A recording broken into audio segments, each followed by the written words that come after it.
ایک پیرلل نظام چلتا ہے.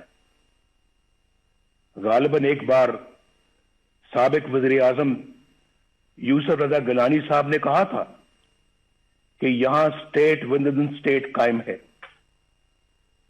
جسے برداشت نہیں کیا جا سکتا. دکھ کی بات یہ ہے کہ اب معاملہ state with in the state سے آگے نکل کر اسٹیٹ ابو دا اسٹیٹ تک جا پہنچا ہے. عوام کے حق حکمرانی کو تسلیم نہ کرنے اور نتیجتاً متوازی یعنی پیرلل حکومت کا مرض ہی ہماری مشکلات کا اور ہمارے مسائل کی اصل جڑ ہے.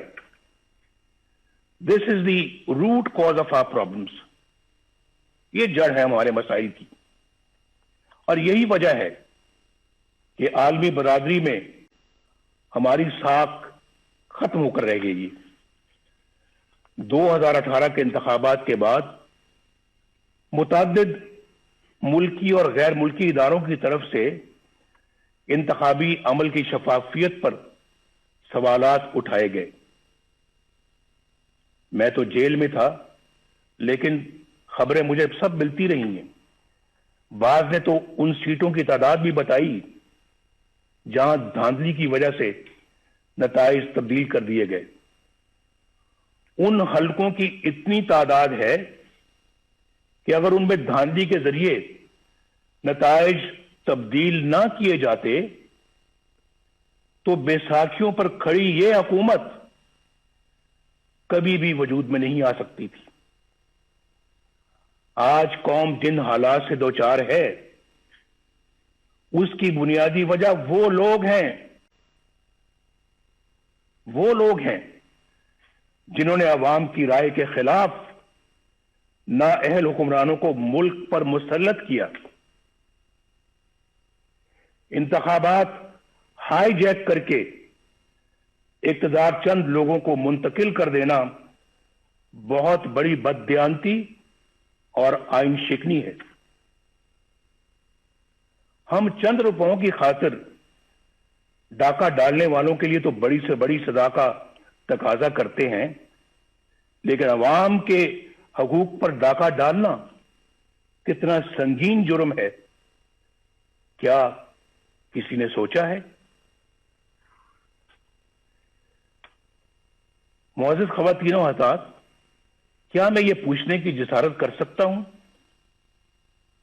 کہ 2018 کے انتخابات میں گھنٹوں RTS کیوں بند رکھا گیا؟ گنتی کے دوران پولنگ ایجنٹس کو کیوں نکال باہر کیا گیا؟ انتخابات میں دھاندلی کیوں کر کی گئی؟ کس کے کہنے پر کی گئی؟ کس کے لیے کی گئی؟ اور کون سے مفادات کے لیے کی گئی؟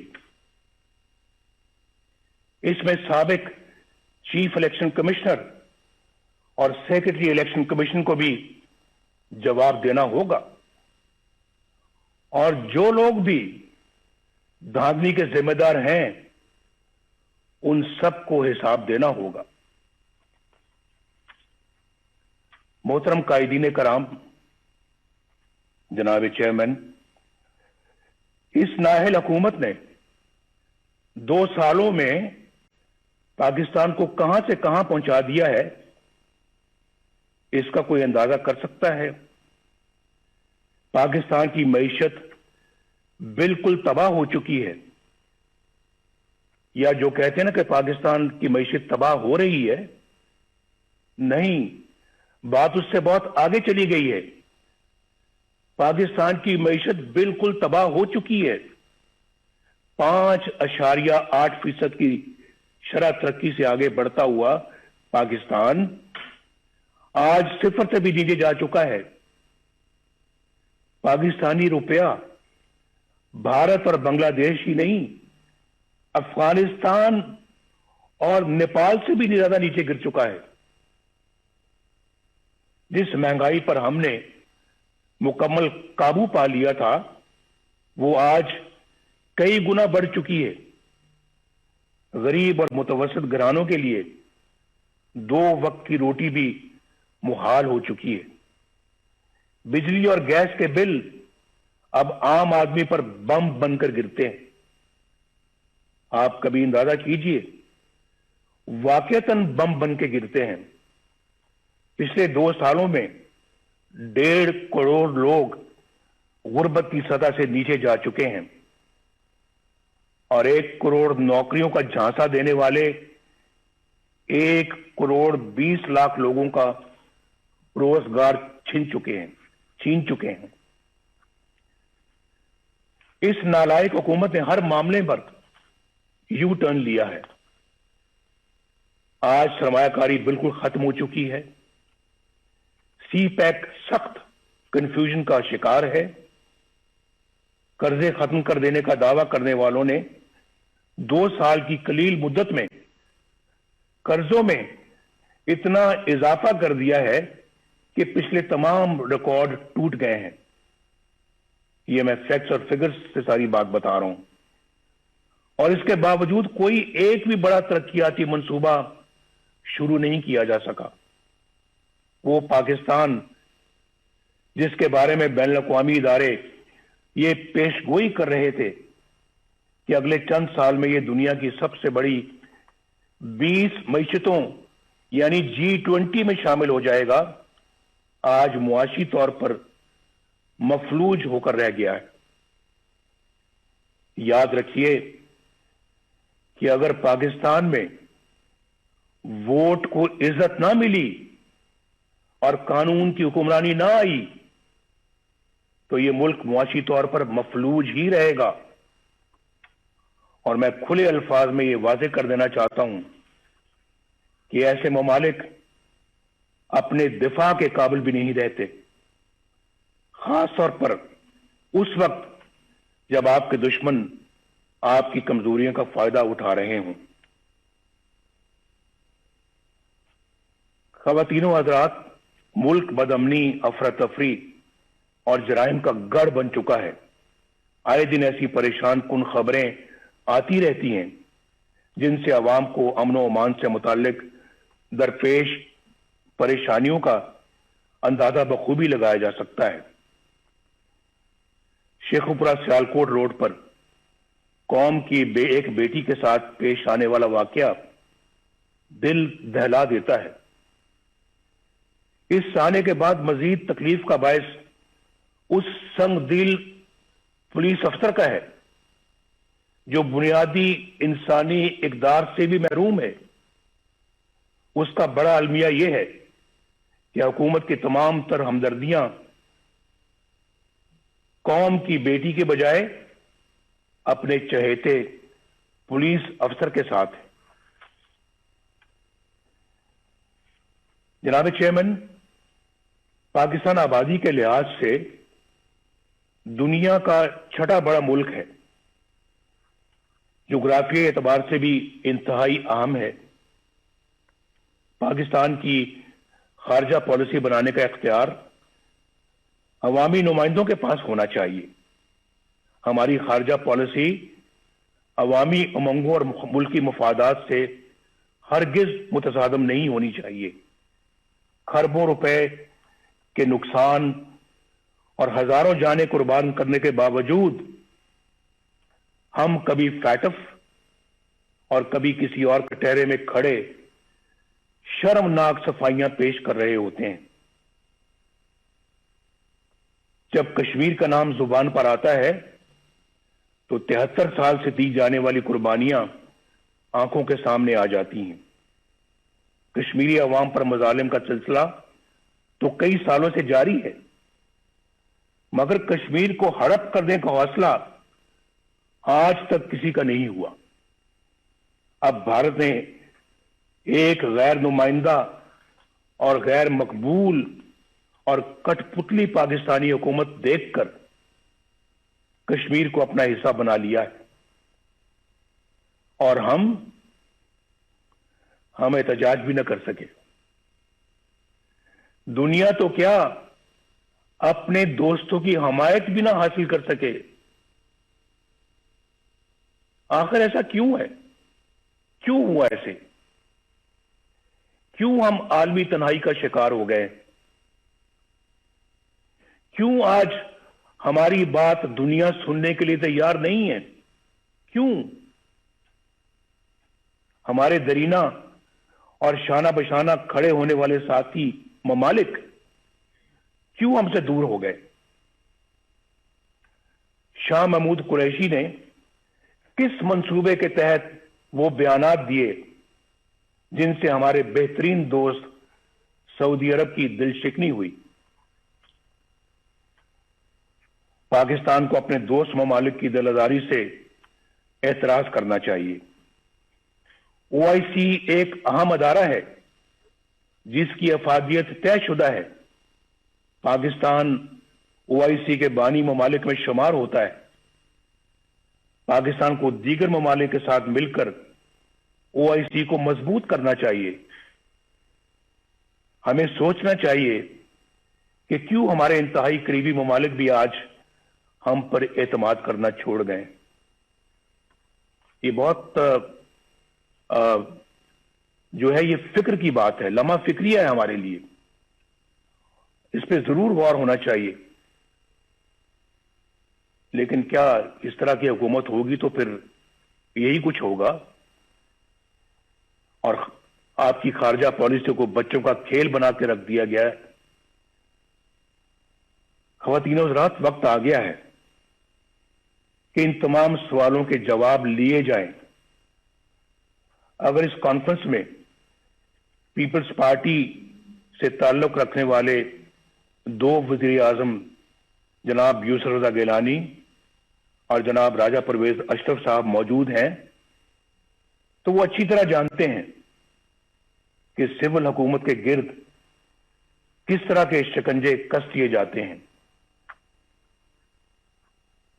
کس طرح ایسی کارروائیاں ہو جاتی ہیں جن کا وزیر اعظم کو علم ہی نہیں ہوتا۔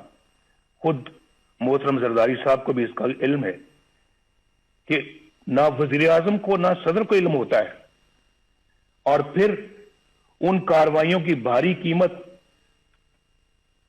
ریاست کو ادا کرنی پڑتی ہے۔ 4 سال پہلے اکتوبر 2016 میں قومی سلامتی کے امور پر بحث کے دوران جب توجہ دلائی گئی کہ ہمارے دوستوں سمیت دنیا بھر کے ممالک کو ہم سے شکایت ہے اور ہمیں اپنا احتساب خود کرتے ہوئے ایسے اقدامات کرنے چاہیے کہ دنیا ہماری طرف انگلیاں نہ اٹھائے، تو اسے ڈان لیکس بنا دیا گیا۔ ایجنسیوں کے اہلکاروں پر مشتمل جے آئی ٹی بنی، اندازہ کیجئے، جے آئی ٹی بنی۔ ثبوت تو کسی کے خلاف کچھ نہ تھا، لیکن پروپیگنڈا مشینوں کے ہاتھوں ہمیں اور مجھے بھی غدار اور ملک دشمن ٹھہرا دیا گیا۔ وزیر اعظم کے احکامات کو ایک ماتحت ادارے کے اہلکار کی طرف سے کی گئی ٹویٹ میں ریجیکٹڈ یعنی مسترد کا ٹائٹل عطا کر دیا گیا۔ آپ کو سب یاد ہوگا۔ سی پیک کو ناکام بنانے کا سلسلہ 2014 میں اس وقت شروع ہوا جب دھرنوں کے ذریعے چین کے معزز صدر کا دورہ ملتوی کروا دیا گیا۔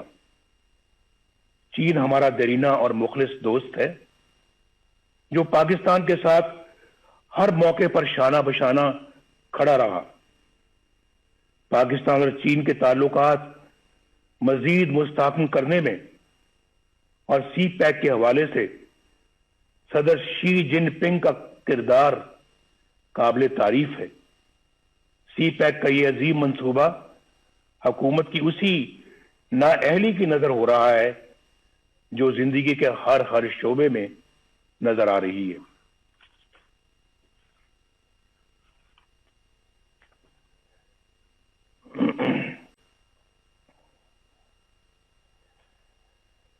اگر میں یہ کہوں تو بے جانب ہوگا کہ سی پیک کے ساتھ پشاور کی بی آر ٹی جیسا سلوک ہو رہا ہے، جہاں کئی سال بیت گئے، منصوبے سے کئی گنا زیادہ رقم غرق ہو چکی، مگر نتیجہ آج بھی نظروں سے اوجھل ہے۔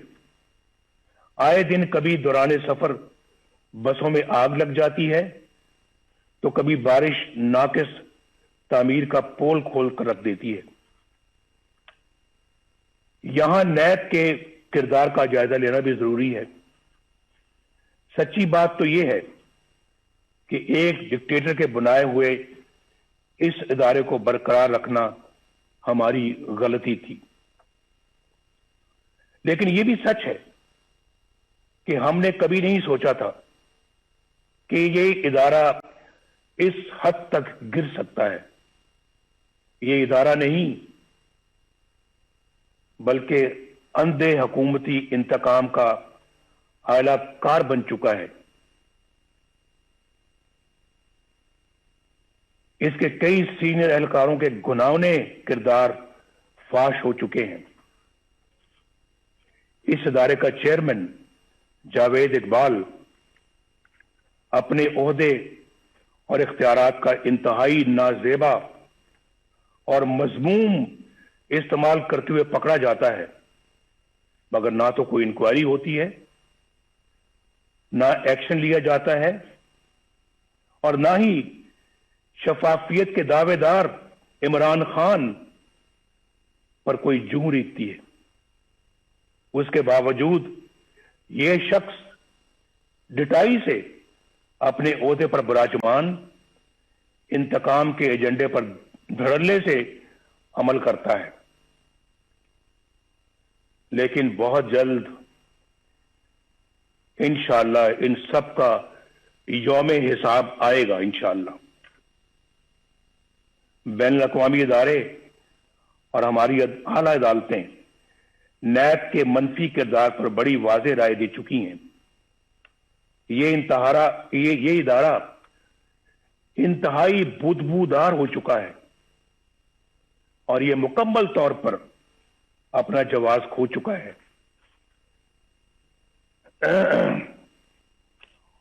اپوزیشن کے لوگ اس کا نشانہ بنے ہوئے ہیں، جو اپنے گھر کی خواتین کے ساتھ نیب کے دفتروں، عدالتوں اور جیلوں میں رول رہے ہیں۔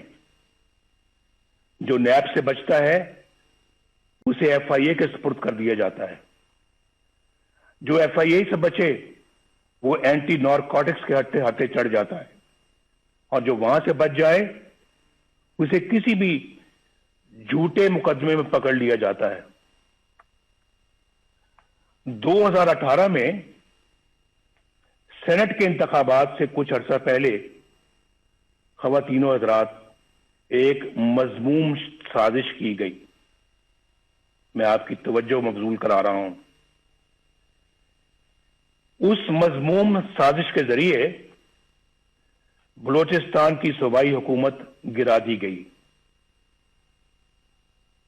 اس کا مقصد کیا تھا معلوم ہے آپ کو؟ اس کا اصل مقصد سینٹ کے انتخابات میں سامنے آیا۔ اس سازش کے کرداروں میں لیفٹیننٹ جنرل عاصم سلیم باجوہ، جو اس وقت وہاں کے کور کمانڈر تھے، سدرن کمانڈ کے کمانڈر تھے، ان کا نام بھی آتا ہے۔ یہ وہی جنرل عاصم سلیم باجوہ ہیں جن کے خاندان کی بے پناہ دولت اور دنیا بھر میں پھیلے ہوئے اثاثوں کی تفصیلات پوری قوم کے سامنے آ چکی ہیں۔ ان حقائق کو نہ صرف چھپایا گیا بلکہ مبینہ طور پر ایسی سی پی کے سرکاری ریکارڈ میں رد و بدل بھی کی گئی۔ 15-20 سال کے عرصے میں اربوں روپے کے یہ اثاثے کہاں سے بن گئے، یہ پوچھنے کی کسی کی مجال نہیں۔ میڈیا پر خاموشی چھا گئی، نہ نیب حرکت میں آئی، نہ کسی عدالت نے نوٹس لیا، نہ کوئی جے آئی ٹی بنی، اور نہ کوئی ریفرنس دائر ہوا، نہ کوئی مانیٹرنگ جج بیٹھا، نہ کوئی پیشی ہوئی، نہ کوئی سزا۔ اندازہ لگائیے اب آپ، احتساب کا نعرہ لگانے اور این آر او نہ دینے کے بڑے بڑے دعوے کرنے والا عمران خان، انہوں نے بھی اس اثاثوں کے ذرائع پوچھنے کی ضرورت تک نہ کی، بلکہ ایک پل میں انہیں ایمانداری کا سرٹیفکیٹ